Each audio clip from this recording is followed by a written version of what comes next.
درود پاک کب کب کہاں کہاں اور کیسے کیسے کام آتا ہے. ایک بہت ہی خوبصورت واقعہ، بڑا ایمان افروز واقعہ ہے جو میں آپ کے سامنے پیش کرتا ہوں. ایک دوست نے اپنے ایک دوسرے دوست کو قرض دیا، اور جب اس نے قرض دیا تو وہ قرض ایک بڑی اماؤنٹ تھی، 3000 دینار. وہ ٹائم آ گیا جب اس ٹائم وہ قرض لینے کے لیے اپنے دوست کے پاس گیا کہ بھائی مجھے میرے پیسے واپس دو. تو اس نے کہا کہ پیسے تو نہیں ہے میرے پاس، میں کولیپس ہو گیا ہوں، بزنس اب میرا ختم ہو گیا ہے، میں تمہاری رقم نہیں دے سکتا. اس نے ایک اور ٹائم دے دیا اسے کہ ٹھیک ہے اب اتنے دنوں کے بعد میں دے دوں گا. وہ ٹائم بھی گزر گیا، اور جب وہ ٹائم بھی گزر گیا تو اس کے بعد اس دوست نے کہا کہ اب تو پیسے دے دو بھائی، میرا ٹائم پورا ہو گیا ہے. پھر نہ دے سکا ٹائم. آخر کار معاملہ جو ہے وہ کورٹ میں چلا گیا، قاضی کے پاس چلا گیا. اب قاضی نے جس کو پیسے دینے تھے اس کو بلایا اور کہا کہ بھائی آپ کو اس کے پیسے دینے ہیں؟ کہتا ہے ہاں پیسے تو دینے ہیں. تو کہا پھر دیتے کیوں نہیں ہو؟ کہا پیسے ہیں ہی نہیں، کاروباری ختم ہو گیا ہے، قرضہ تو لیا تھا، اب میرے پاس بچا ہی کچھ نہیں ہے. تو کہا اچھا اب یہ بتاؤ کہ کب دو گے، کیسے دو گے؟ اس نے کہا بس میرے پاس پیسے ہی نہیں ہیں. تو کہا اب تمہارے پاس 30 دن کا ٹائم ہے، 30 ڈیز میں یا تو اس کے پیسے لوٹا دو یا 30 دن کے بعد تمہیں قید کر دیا جائے گا.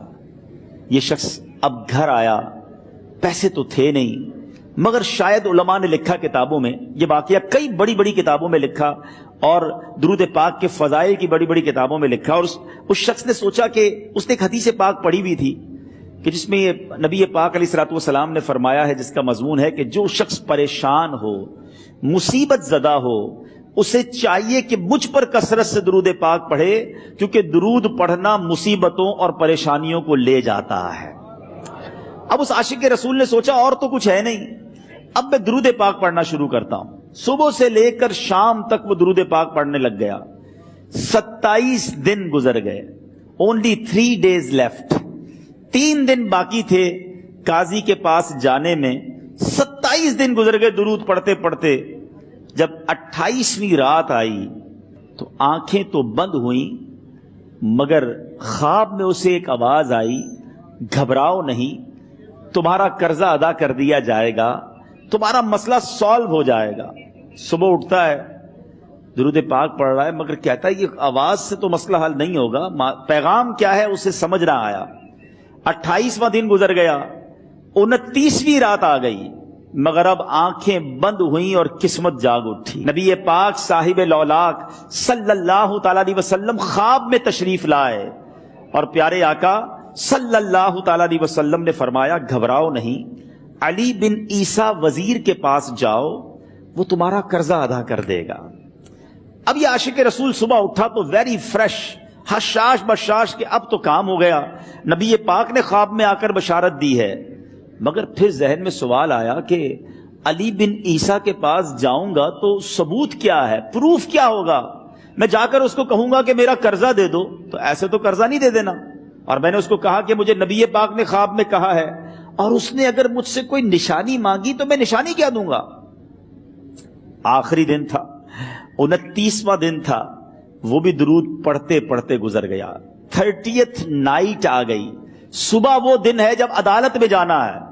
اب اس رات پھر نبی پاک علیہ الصلوۃ والسلام خواب میں تشریف لائے اور آقا علیہ الصلوۃ والسلام نے فرمایا کہ علی بن عیسیٰ وزیر کے پاس جاؤ، وہ تمہارا قرض ادا کر دے گا.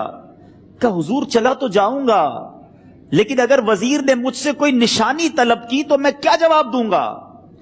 پیارے آقا علیہ الصلوۃ والسلام نے کمال کا ارشاد فرمایا کہ علی بن عیسیٰ سے کہنا کہ تم روزانہ فجر کی نماز کے بعد 5000 بار درود پاک پڑھتے ہو، یہ راز فقط تم جانتے ہو اور تمہارا رب جانتا ہے. اب یہ جب صبح اٹھا تو ایک نشانی بھی مل چکی تھی. عدالت میں جانے سے پہلے وزیر کے دربار میں پہنچ گیا. اسے یہ ڈر تھا کہ آج پیسے نہ لوٹائے تو سزا ہو سکتی ہے. جب وزیر کے دربار میں پہنچا تو وزیر اپنے مشیروں کے ساتھ بیٹھا تھا. کہا مجھے آپ سے بات کرنی ہے. کہا بتاؤ کیا بات کرنی ہے؟ کہا میں ایک پیغام لایا ہوں آپ کے لیے. اچھا کس کا پیغام لائے ہو؟ کہا میں نبی پاک جناب محمد مصطفیٰ صلی اللہ تعالی علیہ وسلم کا پیغام لایا ہوں. وہ عاشق رسول وزیر تھا. کہتا بتاؤ میرے آقا نے کیا پیغام دیا ہے؟